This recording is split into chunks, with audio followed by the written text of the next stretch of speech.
Parents usually feel that kids living under their roof enjoy a layer of protection. But if they can get online, then danger could just be a few clicks away. We checked out a popular gaming platform to get a clearer picture of what kids are encountering. Within minutes, we found a publicly available chat that included explicit language. Ew!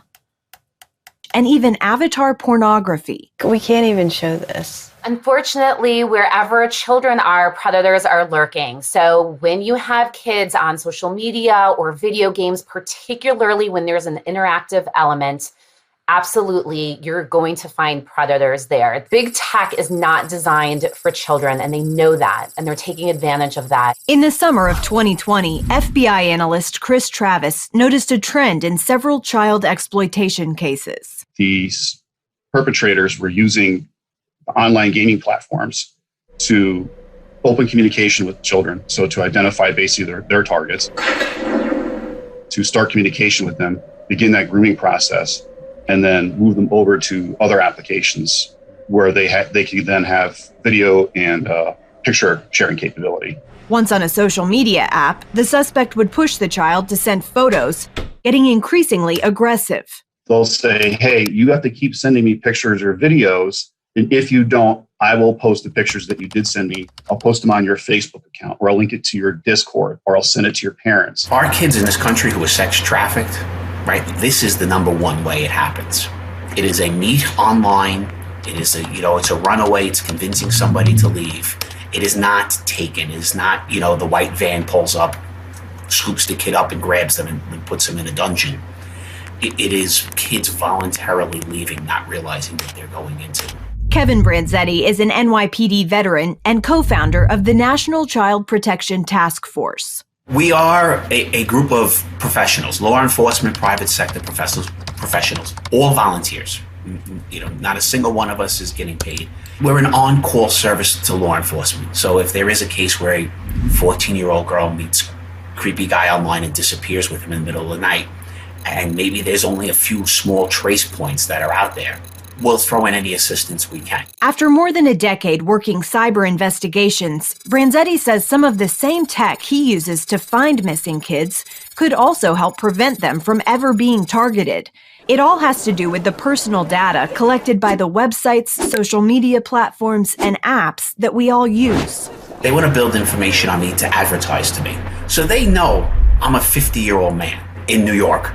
So they want to send ads that fit me, right? They don't want to send me ads for a restaurant in New Delhi because, well, that's not going to help their business. So they learn a lot of information about us, store it so they can send us ads. Well, it happens on these sites too. So if you have a group of people talking and this is a teenager, that's a teenager, that's a teenager, and that's the 50-year-old guy, it's there, it's available. While big tech companies may have that information, they don't currently use it to keep their spaces safe for children.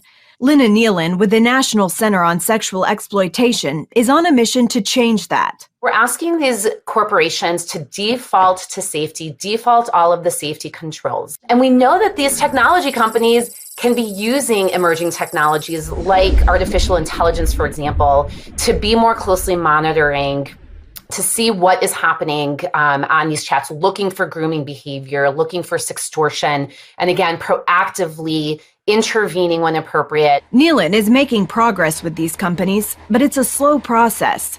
So in the meantime, parents need to be vigilant. The FBI has rolled out this campaign to educate parents and children about these online threats and the controls available to secure their devices. Still, kids are digital natives, and controls may only go so far. Chris McKenna, founder of Protect Young Eyes, says building a strong relationship with your child is one of the best forms of protection. It has to start relationally, and that's by doing technology with them. That's what we call co-play. It's copy me, modeling, right? It's being curious instead of condemning. It's having conversations about everything, and probably 2 years before you want to.